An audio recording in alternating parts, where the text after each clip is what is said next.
Hello friends, today we will study about microeconomics. आज हम microeconomics के बारे में जानेंगे. In both the language we will study about in English and Hindi both. English Hindi दोनों में हम जानेंगे. पहली चीज तो ये है कि माइक्रोइकोनॉमिक्स क्या है. माइक्रोइकोनॉमिक्स वर्ड है माइक्रो यानी छोटा. छोटा मतलब क्या? क्या कोई जीव है? क्या किसी जंतु के बारे में बात हो रही है या फिर किसी सामान के बारे में बात हो रही है? No, we are talking about individual persons. हम इकोनॉमी से दो पार्ट हमने लिए, एक माइक्रो एक macro.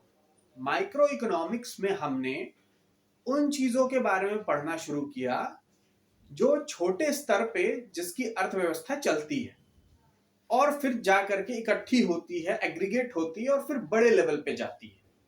Right? We will study about microeconomics in that way where we will study about individual persons who are the main growth level of economy of a country or state. When it aggregates it becomes macro economy. Right? तो इस तरीके से हम पढ़ेंगे इसके बारे में. देखिए, पहली चीज तो ये कि माइक्रो में इंडिविजुअल्स आ जाते हैं. इंडिविजुअल्स जितने भी होते हैं हर प्रकार की एक्टिविटी करते हैं. एक इंडिविजुअल होता है वो अपनी यूटिलिटी के लिए, उपयोगिता के लिए हर प्रकार का काम करता है. ठीक है? वो अर्न करता है. A person is earning something. Okay, then he spends. Why he spending? Because he needs commodities for their livelihood. वो खर्च करता है, पहले कमाता है फिर खर्च करता है. खर्च इसलिए करता है क्योंकि उसे अपना जीवन चलाने के लिए सामान की, वस्तुओं की आवश्यकता होती है. A person needs commodities for their livelihood. Food to eat, to wear cloth, to get shelter, to live. ठीक है? रोटी, कपड़ा और मकान की आवश्यकता होती है. इस तरीके से बहुत सारे व्यक्ति पहले तो कमाते हैं फिर खर्च करते हैं. अब देखिए, इकोनॉमी का पहिया जो है वो इसी तरीके से चलता है. पहले व्यक्ति कमाता है फिर खर्च करता है. ठीक है? अब देखिए, माइक्रो इकोनॉमिक्स जो है क्या करती है, बहुत सारे इंडिविजुअल्स जब मार्केट में जाते हैं, सामान खरीदते हैं तो डिमांड क्रिएट होती है. Okay, when many individuals goes into the market, when they purchase many commodities, what happened? Demand created because people needs commodity for their livelihood. तो इस तरीके से डिमांड क्रिएट हुई. Right?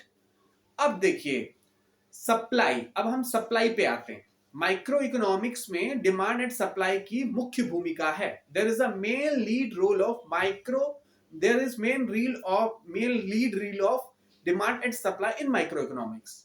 What happen? When a customer goes in the market, it purchases commodities. Okay, now demand created. To fulfill those demands, firms were creating commodities, making commodities and selling in the market. Right? When demand is created, firms, companies were analyzing demand graph. How much demand can be expected by the market? Right? तो जब demand पैदा होती है market से तो जो firm होती है, छोटी छोटी कंपनियां होती है, वो एनालाइज करती है, सोचती, विचारती है और कैलकुलेशन करती है कि कितना डिमांड हो सकता है प्रोडक्ट का मार्केट में. तो उस डिमांड के हिसाब से उन्हें सप्लाई करना होता है. According to that demand, company and firms have to do supply. For that supply they are just starting manufacturing products according to that demand. Okay, तो उस डिमांड के हिसाब से वो क्या करते हैं, प्रोडक्ट बनाना चालू करते हैं. When they will start making products, they will start making supply of that product.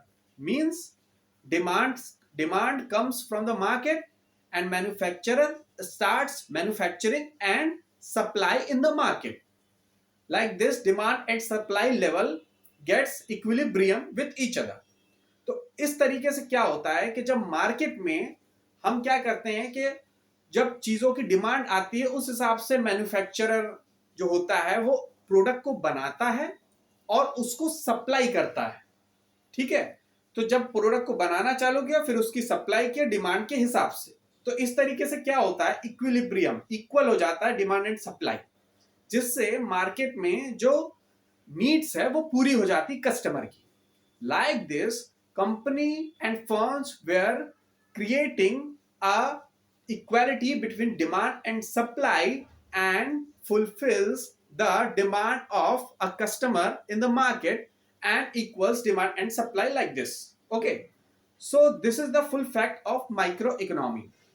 तो इस तरीके से ये पूरा तथ्य है माइक्रो इकोनॉमी का जो काम करता है। For analyzing these kind of calculations at bottom level,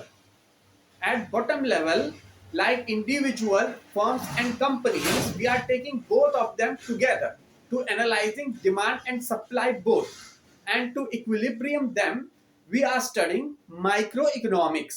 Okay, here we are studying about the behavior of a customer, behavior of consumer, behavior of individuals, what kind of product they needed, and what we do here, we are doing some kind of additional things whenever we have insufficient of supply. जब हमारे पास supply की कमी होती है कंपनियों के पास, firm के पास, तो हम मार्केट में कुछ इस तरीके का बदलाव करते हैं कि जो इंडिविजुअल होता है, कस्टमर होता है, वो उस चीज की डिमांड को भी कम कर दे। जैसे आप टमाटर का एग्जांपल ले लीजिए, अगर उसका रेट बढ़ा दिए जाते हैं तो लोग थोड़ा सा कम खरीदते हैं और उसके कंपोनेंट में लेमन, नींबू वगैरह ले लेते हैं। For example we can take the example of tomato, when its price rises, people were taking supplement of that tomato, they were just taking lemon and they are using in supplement of tomato lemon. Okay, so like this demand of tomato become low. यहाँ पे भी demand and supply हमें पढ़ना पड़ रहा है। Here also we are studying about demand and supply because it is a part of micro economy. ये जो है ये पार्ट है, ये माइक्रो इकोनॉमी का ही पार्ट है, तो इसीलिए हमें इसे पढ़ना पड़ रहा है। तो इसको भी आप पढ़ लीजिए, मैंने पिछले लेक्चर में भी इसके बारे में बताया। Previously we have already discussed about demand and supply. So like this, to study these things we are studying micro economy, right.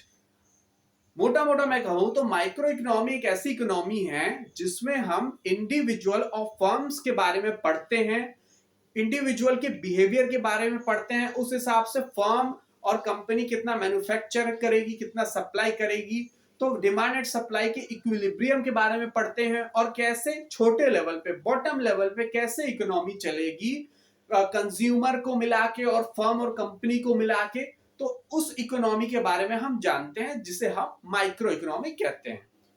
Here microeconomy we are simply study about consumer and firms behavior. For example, what kind of needs customer required and what kind of supply is there from the firms and company. If there is a demand, there is supply also in equal level. If there is unequal, to remove inequality between both of them, we are studying microeconomy at bottom level. Why we are studying at bottom level? Because macroeconomy creates from microeconomy only. ठीक है, छोटी चीज से बड़ी चीज create होती है, micro economy से मैक्रो इकोनॉमी क्रिएट होती है। Let us read a definition. Okay, मैं एक डेफिनेशन पढ़ता हूं, चलिए उसको पढ़ लेते एक बार। जैसे लिखा है, here written is there, microeconomics is the study of individual households and firms behavior in decision making and allocation of resources. It generally applies to markets of goods and services. Okay, तो ये हो गई definition. This is the definition. Now we will discuss that what we have explained in the lecture.